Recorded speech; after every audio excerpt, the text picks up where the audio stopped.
తూర్పుగోదావరి జిల్లా ధవళేశ్వరంలో ఇద్దరు బాలికలు మిస్సింగ్ అయిన ఘటన కలకలం రేపుతోంది. హాస్టల్ చేర్పిస్తామని చెప్పి వెంకటేష్ అనే వ్యక్తి తీసుకెళ్లాడని, ఇప్పటి వరకు ఆచూకీ లేదని తల్లి సునీత తెలిపారు.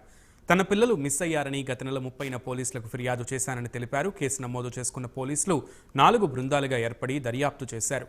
అయితే వెంకటేష్ అనే వ్యక్తి గతంలో పలు మోసాలకు పాల్పడ్డాడని పోలీసుల విచారణలో తేలినట్లు తెలుస్తోంది. ఇదే విషయంపై మరింత సమాచారం మా ప్రతినిధి శ్రీరామ్మూర్తి అందిస్తారు. జిల్లా ధవళేశ్వరంలో 9, 10 తరగతి చదువుతున్న ఇద్దరు విద్యార్థులను వెంకటేష్ అనే వ్యక్తి తీసుకుని వెళ్ళి 20 రోజులు కావస్తుంది. ఇప్పటి వరకు వారి ఆచూకీ తెలియలేదు. ఒక ధవళేశ్వరంలో ఇక్కడ ఏదైతే బోటు వీధి ఉందో బోటు వీధిలో ఒక నివాసంలో పైన అతను అద్దెకుంటున్నాడు. ఆ కింద ఉన్న వాళ్ళ తాలూకా ఒక ఒడిశాకి చెందిన బరంపురానికి చెందిన ఒక ఆమె తన పిల్లలతో ఉంటుంది. ఆ పిల్లలు 8వ తరగతి, 9వ తరగతి, 10వ తరగతి చదువుతున్నారు. ఆ పిల్లలకి ట్యూషన్లు చెప్తానని చెప్పి వాళ్ళని హాస్టల్లో చేరుస్తానని చెప్పి ఆ పిల్లల్ని తీసుకువెళ్ళి జూలై 20వ తారీఖున ఇక్కడి నుంచి తీసుకెళ్లారని చెప్తున్నారు. అయితే దీని మీద అతను ఆచూకీ తెలియకపోవడంతో 29వ తారీఖున జూలై 29వ తారీఖున కూడా ధవళేశ్వరం పోలీసులకి ఫిర్యాదు చేసింది తల్లి. ఇప్పుడు తను ఇక్కడే ఉంది, ఆ తల్లితో మాట్లాడదాం, అసలు ఏం జరిగింది, ఎలాగా పిల్లల్ని అతను వెతికెళ్ళడానికి కారణం ఏంటి అడిగి తెలుసుకుందాం. చెప్పమ్మా, మీ పేరేంటి, మీరు ఎక్కడ, అసలు మీకు ఇద్దరు పిల్లలు తోటి ఏం చేస్తున్నారు ఇక్కడ? మేడివాళ్ళం సునీత సార్ నా పేరు. నేను షాప్లో చేస్తూ ఉంటాను, ఫ్యాన్సీ షాప్లో, ఎక్కడ ధవళేశ్వరంలో. అలాగా మేము మా ఊరు ఒరిస్సా, సొంత ఊరు. మేము ఇక్కడికి వచ్చి 8 సంవత్సరాలు అయిపోయింది సార్. ఏదో కష్టపడి నేను పిల్లలు నేను పోషిస్తున్నాను. మా భర్త కట్టగలాక నేను ఇక్కడ దూరం వచ్చి బతుకుతున్నాను. నా 2 పిల్లలు, అదే ఆడపిల్లలు 2, బాబు 1, నాకు 3 పిల్లలు సార్. ఇలాగా పిల్లలు కూడా హాస్టల్లో పెట్టి చదివించాను. చిన్నప్పటి నుంచి పిల్లల హాస్టల్ అలవాటు. కాకినాడ హాస్టల్ కాల్పన సెంటర్ దగ్గర పిల్లలు చేర్చాను. తర్వాత బాబు ఏమో ఇంటికాడ ఉండి చదువుకుంటాడు మామూలుగా. అయితే టీసీ జాబ్ అని చెప్పేసి పైన దిగాడు అద్దెకి. ఆయన పేరు మారోజు వెంకటేష్ సార్. ఆ అన్న చెల్లి అని చెప్పి దిగారు పైన. వచ్చేసిన తర్వాత ఇలాగ బాగా నమ్మించాడు. నేను టీసీ జాబ్ చేస్తున్నాను అక్క, నీ కూడా జాబ్ ఇప్పిస్తాను, ఏ చిన్న జాబ్ అని చేస్తాను సరే బాగా నమ్మించాడు. నమ్మించిన తర్వాత నాకు ఆధార్ కార్డును ఇక్కడ బ్యాంక్ బుక్ కూడా అడిగాడు. అడిగిన తర్వాత నాకు అప్లికేషన్ పెట్టానని చెప్పేసి అన్నాడు. తర్వాత కొంచెం ఖర్చు అవుతుందని చెప్పేసి 50,000 కూడా నా దగ్గర తీసుకున్నాడు. తీసుకున్న తర్వాత ఇలా హైదరాబాద్ వెళ్తాం అక్క, పని ఉంది అని చెప్పేసి పిల్లలతో పాటు నన్ను కూడా తీసుకుని వెళ్ళాడు. తీసుకుని వెళ్ళి అక్కడ 2 రోజులు ఉండి వచ్చేసిన తర్వాత మళ్ళీ విజయవాడ వెళ్ళాలని చెప్పేసి అన్నాడు. వెళ్ళిన తర్వాత పిల్లలు బాగా కూడా నమ్మించి పక్కన పిల్లలు మా పిల్లలు హౌస్ ఓనర్లతో కూడా బాగా క్లోజ్గా ఉన్నాడు సార్. కానీ ఎంతగా మోసపోతానో నేను అనుకోలేదు. నేను కూడా చదువుకోలేదు కాబట్టి తెలుసుకోలేకపోయాను. తర్వాత మా పిల్లలతోనే బాగానే ఉండి ఎలా ప్రైవేట్ చెప్తానని చెప్పేసి పిల్లలు కూడా దగ్గర చేరుకున్నారు. చేర్చిన తర్వాత బాగా నమ్మించి విజయవాడ తీసుకుని వెళ్ళి 2 రోజులు అక్కడ ఉండి మాతో పాటు కూడా 4 రోజులు ఉన్నాడు. ఉన్న తర్వాత మా చిన్న పాపను తీసుకుని బాబుని నా దగ్గర దింపేసి పిల్లల హాస్టల్ జాయిన్ చేస్తానని చెప్పేసి 22వ తారీఖున జాయిన్ చేసేదని చెప్పేసి తీసుకుని వెళ్ళిపోయాడు సార్. అప్పుడు కూడా నాకు తెలియలేదు. నా సిమ్ కూడా తీసుకున్నాడు. అక్కడ తీసుకున్న తర్వాత ఇక్కడ ఇంటికాడ కూడా వచ్చి బీరోలో 30,000 క్యాష్, నా చౌలీలు కూడా తీసుకుని వెళ్ళిపోయాడు. డిబ్బి కూడా కోసి తీసుకుని వెళ్ళిపోయాడు సార్. నా అకౌంట్లో నుంచి 2 లక్షలు కూడా డ్రా చేసేసుకున్నాడు. నా సిమ్ము ఆడి చేతిలో ఉండే వాళ్ళ నాకు కూడా తెలియలేదు. అదే డబ్బులు అమౌంట్ డ్రా చేసినాడు నాకు కూడా తెలియలేదు. ఇక్కడికి వచ్చిన తర్వాత నేను చెక్ చేసిన తర్వాత నాకు 2 లక్షలు కూడా లేవు. ఆ 2 లక్షలు పిల్లలతో డబ్బుతో పాటు నా పిల్లల్ని కూడా తీసుకుని వెళ్ళిపోయాడు సార్. మరి పిల్లల్ని హాస్టల్ దేయబడతానని చెప్పేసి బాగా నమ్మించి మీ అమ్మగారు చెప్పారు ఎలా హాస్టల్ దేయబడితే పిల్లలు కూడా మాట్లాడించి ఇలా అమ్మ కూడా హాస్టల్. మీరు పిల్లల్ని తీసుకెళ్తున్నప్పుడు మీ ఇంటి దగ్గర నుంచే కదా తీసుకెళ్ళింది, పిల్లలు మీకు చెప్పి అమ్మ కూడా వెళ్తున్నాము, ఇలాగ హాస్టల్లో జాయిన్ చేయడానికి తీసుకెళ్తున్నారు అని ఏమైనా చెప్పారా, లేకపోతే మామూలుగా వాళ్ళు స్కూల్కి వెళ్తుంటే తీసుకుపోయారు? లేదు సార్, శనివారం రోజు, ఆ రోజు జూలై అదే శనివారం 20 తారీఖునే నాకు పిల్లలు కూడా ఫోన్ చేసి మాట్లాడి అమ్మ మేము రేపు వెళ్ళిపోతున్నాం అని చెప్పేసి నాతను కూడా మాట్లాడారు. పిల్లలు కూడా మాట్లాడారు. ఇలా పక్కింటి పాపను మా చెల్లి అందరూ కలిసి వెళ్తున్నాం అని చెప్పేసి వెంకటేశ్వరు నాకు చెప్పాడు. అక్క నువ్వేం భయపడకు, పక్కన అందరూ కలిసి వెళ్తున్నావు అక్క అని చెప్పేసి మీ పిల్లలతో పాటు మా అందరూ కూడా కలిసి వెళ్తున్నాం, నువ్వేం భయపడకు, టెన్షన్ పడకు, నేను వచ్చేస్తానని చెప్పి విజయవాడలో నాకు రూములో పెట్టించిన తర్వాత మా బాబుని తీసుకుని నా దగ్గర చేర్చిన తర్వాత పిల్లల్ని తీసుకుని వెళ్ళిపోయాడు సార్. ఇంటికాడ కూడా ఎవరు లేరు. బాగా నమ్మించి నా ఇంటి తాళాలు కూడా వేసి తీసుకుని వెళ్ళిపోయాడు సార్. నాకు తెలియలేదు. తర్వాత వారం రోజుల పాటు తర్వాత నాకు డౌట్ తీసుకెళ్లేటప్పుడు నువ్వు ఊర్లో లేవా? లేదు సార్, నాకు విజయవాడలో పెట్టాడు సార్. ఎలాగా జాబ్ ఇప్పిస్తానని చెప్పేసి ట్రైనింగ్ అని చెప్పేసి విజయవాడలో నన్నును మా బాబును కూడా నా దగ్గర ఉన్నాడు.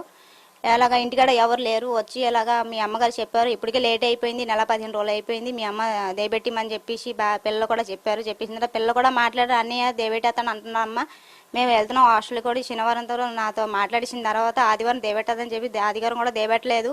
సోమవారం 22వ తారీఖున తీసుకుని వెళ్ళిపోయాడు సార్. అంటే ఇక్కడ ఏ హాస్టల్ అన్నాడు? రాజమండ్రి, కాకినాడలోనే? ఎక్కడ? కాకినాడ కల్పన సెంటర్ దగ్గర సార్. అంటే అంతకుముందు అదే హాస్టల్ చదువుతున్నారా పిల్లలు? 5 సంవత్సరాల పాటు అక్కడే, ఇక్కడికి వచ్చిన తర్వాత హాస్టల్ అక్కడే జాయిన్ చేశాను సార్. అక్కడే బాగా అలవాటు.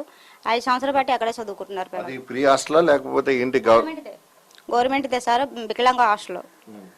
అంటే వికలాంగుల హాస్టల్. అంటే పిల్లలు ఏమైనా వికలాంగులా? లేదు సార్, పిల్లలు మానే ఉంటారు, కాకపోతే తల్లిదండ్రులు లేదని చెప్పేసి అనాథ ఆశ్రమం చెప్పేసి హాస్టల్లో జాయిన్ చేసాం. మరి అక్కడ వాళ్ళు మీ వాళ్ళు రాలేదు ఇక్కడికని మీరు ఎంక్వైరీ చేస్తే చెప్పారు? ఎలా చెప్పారు మీరు? లేదు సార్, నేను ఇక్కడికి వచ్చేసిన తర్వాత 29వ తారీఖునే నేను ఇక్కడికి వచ్చాను. వచ్చేసిన తర్వాత వెంటనే పక్క వాళ్ళని ఫోన్ తీసుకొని నేను వెంటనే హాస్టల్ ఫోన్ చేస్తే సరోజిని పూర్ణిమ రాలేదమ్మా, నీకు ఒంట్లో బాగాలేదు చెప్పారు కదా మీ తమ్ముడు గారు, అందుకని చెప్పేసి మేము కూడా ఫోన్ చేయలేదు, ఇలాగా తీసుకొని కూడా రాలేదు ఎవరని చెప్పేసి చెప్పారు సార్. ఇప్పుడు మరి అతను ఏ ఊరు? అతను అంతకుముందు మీకు ఎలా పరిచయం అసలు అంత ఇదిగా? అంటే మీ పిల్లలతోటి మీతోటి అంత సన్నిహితంగా ఉండడానికి మీకు ఏమైనా బంధువు కాదు కదా, ఎట్లా ఉన్నాడు?